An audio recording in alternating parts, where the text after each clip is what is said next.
আসসালামু আলাইকুম, ওয়েলকাম করছি রিয়াসাদ আজিম। ভিন্ন ধর্ম মতাদর্শের যারা শুনছেন সবার প্রতি আন্তরিক কৃতজ্ঞতা। বাংলাদেশের ওয়ানডে সিরিজ নিয়ে আলোচনা করতে চাই। আপনারা সবাই জানেন বাংলাদেশের ওডিআই র্যাঙ্কিং এই মুহূর্তে একদম আমাদের ইতিহাসে একদম তলানির পর্যায়ে রয়েছে। পরবর্তী বিশ্বকাপ, যে বিশ্বকাপ দক্ষিণ আফ্রিকা, জিম্বাবুয়ে এবং নামিবিয়াতে ওয়ানডে 50 ওভারি ফরম্যাটের বিশ্বকাপ অনুষ্ঠিত হবে, আমাদের ফেভারিট ফরম্যাট। যদিও টি-20তে বাংলাদেশ এই মুহূর্তে একটা অদম্য অবস্থায় রয়েছে, but end of the day আমাদের প্রাইডের জায়গায় ওডিআই ফরম্যাট। সেই ফরম্যাটে সরাসরি কোয়ালিফাই করতে হলে বাংলাদেশকে টপ 8-এর মধ্যে থাকতে হবে, এবং এই যে টপ 8-এর মধ্যে থাকতে হবে, যে কাট অফ ডেট দেওয়া রয়েছে টপ 8-এ বাংলাদেশের র্যাঙ্কিং এনশিওর করার ক্ষেত্রে, তার আগে বাংলাদেশের ওয়ানডে ম্যাচেস যেই দলগুলোর এগেনস্টে রয়েছে প্রত্যেকেই তুলনামূলকভাবে অনেক বেশি থ্রেটনিং। সেই জায়গা থেকে Bangladesh is going to start their another one-day series against Afghanistan. সেই সিরিজে বাংলাদেশ দল, বাংলাদেশের পারফরম্যান্স, বাংলাদেশের জয় প্রত্যেকটা ম্যাচ ইজ ভেরি ইম্পর্টেন্ট। এবং সেই জায়গায় প্রথম ম্যাচের 11-এ বড় ধরনের চমক অপেক্ষায়। বাংলাদেশের ওয়ানডে দলের সাম্প্রতিক সময়ের 11 মানেই আপনি যদি চিন্তা করে থাকেন, সেখানটায় হয় তানজিদ তামিমের partner Liton Kumar Das or Emon and Tamim. এর বাইরে খুব বেশি পার্টনারশিপ গ্রো করেনি। নাইম শেখকে মাঝে মাঝে কল করা হয়েছিল, খেলানো হয়েছিল, but we know his performance. But this time Bangladesh ভরসা রাখতে চায় 4 বছর পর টি-20 জাতীয় দলে সুযোগ পাওয়া, এবং সুযোগ পাবার পরে এই মুহূর্তে বাংলাদেশের টি-20-র বেস্ট ব্যাটারের স্বীকৃতি আদায় করে নেয়া সাইফ হাসানকে। আপনারা সবাই জানেন ইমন পারফরমেন্সের কারণে দল থেকে বাদ পড়েছেন, নেই। আফগানিস্তানের বিপক্ষে প্রথম ম্যাচটায় সাইফকে নিয়ে টিম ম্যানেজমেন্টের পরিকল্পনা, তাকে দিয়ে ওপেন করানো হবে। তার পার্টনার হিসেবে থাকবেন তানজিদ হাসান তামিম। এই যে পরিকল্পনা, আমার কাছে মনে হয় এই পরিকল্পনাটা যথেষ্ট ভালো কয়েকটা কারণে। আপনি খেয়াল করে দেখুন যে ইমন নাই, মানে আপনার স্বীকৃত ওপেনার লাস্ট সিরিজগুলোতে বাংলাদেশ দলের হয়ে ওপেন করেছে তানজিদ তামিমের পার্টনার হিসেবে। এটা একটা বড়, মানে তার অফ ফর্মে যাওয়াটা বাংলাদেশের জন্য setback.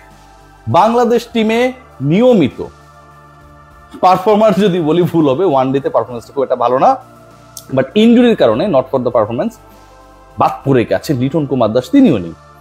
So whenever you are not having 2 season opener, Liton Kumar Das veteran opener, Tanjid Hasan তামিমের পার্টনার হবার ক্ষেত্রে ইমন নেই। আপনি দেখেছেন নাইম শেখকে, নাইম শেখের পারফরমেন্স, নাইম শেখের ঘরোয়া ক্রিকেটের সাথে আন্তর্জাতিক ক্রিকেটের যে এক্সিলারেশন, সেটার কোনো মিল নাই। সেই জায়গায় আপনি কাকে খেলাবেন? টিম ম্যানেজমেন্টে আলোচনা, Saif Hasan is the perfect candidate. Why Saif Hasan is the perfect candidate? The reason is that সবশেষ বাংলাদেশ দলের হয়ে top order, middle order, top 4টা পজিশনে 1, 2, 3, 4 4টা পজিশনে গত 2টা সিরিজ এবং একটা টুর্নামেন্টে তিনি খেলেছেন। আমরা যদি খেয়াল করে দেখি যে নেদারল্যান্ডসের বিপক্ষে তিনি নাম্বার 4-এ ব্যাট করেছেন। আমরা যদি খেয়াল করে দেখি এশিয়া কাপে একটা পর্যায়ে তাকে ওপেনিং করানো হলো, এবং তার পরবর্তী সময়ে তিনি নাম্বার 3-তে আফগানিস্তানের বিপক্ষে বাংলাদেশ যেটাতে 3-0 জিতলো, সেখানটায় খেলেন and he perform well. So এই টাইপের একজন ক্রিকেটার যিনি প্রথমত ফর্মে রয়েছেন, দ্বিতীয়ত যিনি যে কোনো পজিশনে ভালো ব্যাট করতে পারেন, যে কোনো পজিশনে যার উপর আপনি আস্থা রাখতে পারেন। So whenever you are getting someone, you are having someone আপনার 15-এর মধ্যে, 16-এর মধ্যে ইনফ্যাক্ট, তাকেই তো আপনি খেলাবেন।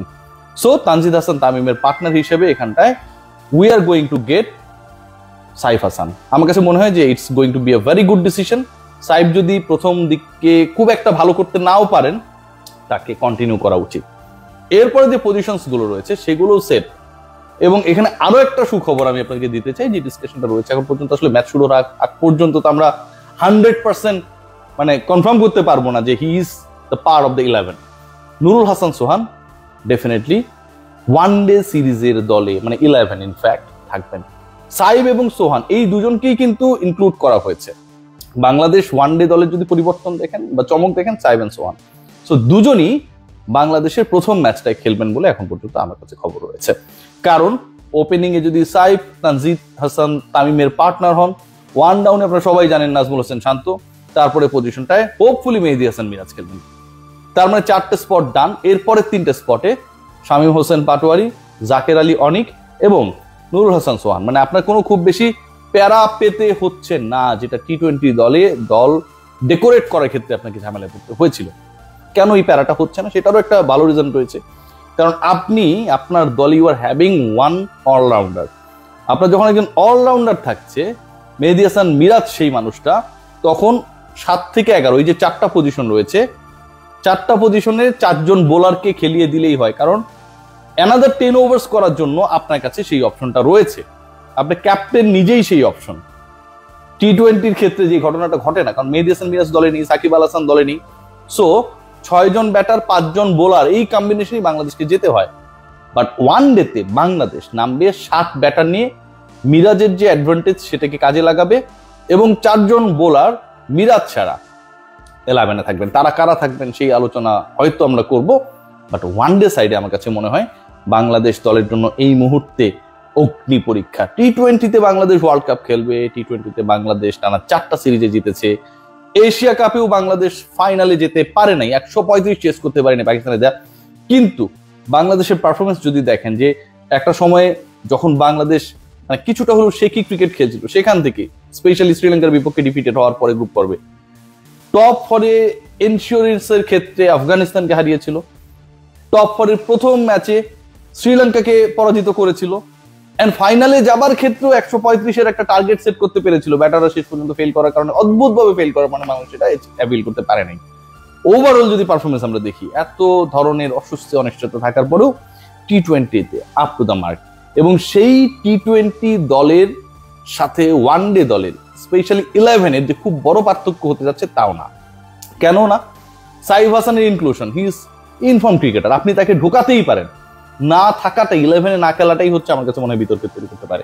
নুরুল হাসান সোহান, তিনি সবশেষ যে ম্যাচেস গুলো খেলেছেন আপনারা সবাই জানেন, নেদারল্যান্ডসের বিপক্ষে তিনি ম্যাচ পেয়েছিলেন, তার পরবর্তী সময়ে তিনি এশিয়া কাপে ম্যাচ পেয়েছিলেন, তার পরবর্তী সময়ে তিনি আফগানিস্তানের বিপক্ষে খেলেন। এই যে এতগুলো ম্যাচেস হি প্লেড, একটা বারের জন্য শুধুমাত্র তিনি আউট হয়েছেন, বাকি সব ম্যাচই অপরাজিত নুরুল হাসান সোহান। একই সাথে আপনার লিটন কুমার দাস যখন থাকছে না, তখন কিপিং অপশন হিসেবে নিশ্চয়ই আপনি জাকের আলীর অদ্ভুতরে কিপিং এর উপর ডিপেন্ড করবেন না। মেহেদী হাসান মিরাজ নিশ্চয়ই জাকের আলী ক্যাপ্টেন হিসেবে নিজেকে কিপার হিসেবে প্রমাণ করার জন্য যে চেষ্টাটা করেছিল সেটা করবে না। সো উইকেট কিপিং এও আপনার একটা গুরুত্বপূর্ণ অপশনস রয়েছে, সেটা সোহান, এবং সোহান আবার ইনফর্ম, টানা 2টা টি-20 জেতাতে হেল্প করেছে। মিরাজের ইনক্লুশন, শান্তর ইনক্লুশন যদি আমরা আলাদাভাবে রাখি, তাহলে আমার কাছে মনে হয় দলটা অলমোস্ট সেম। এই দলের যথেষ্ট ক্যাপাবিলিটি রয়েছে, অ্যাবিলিটি রয়েছে বাংলাদেশের ওয়ানডে প্রাইডটাকে ফিরিয়ে আনার জন্য। আফগানিস্তানের বিপক্ষে 3টা ম্যাচে বাংলাদেশকে তো ভালো ক্রিকেট খেলতেই হবে, বাংলাদেশকে এনশিওর করতে হবে যে বাংলাদেশ 3-0 আফগানদের বিপক্ষে জয় পাবে। কেন? কারণ প্রত্যেকটা জয়, প্রত্যেকটা ranking point is very much important to qualify to the next world cup directly. দেখা যাক শেষ পর্যন্ত কি হয়। Hope for the best.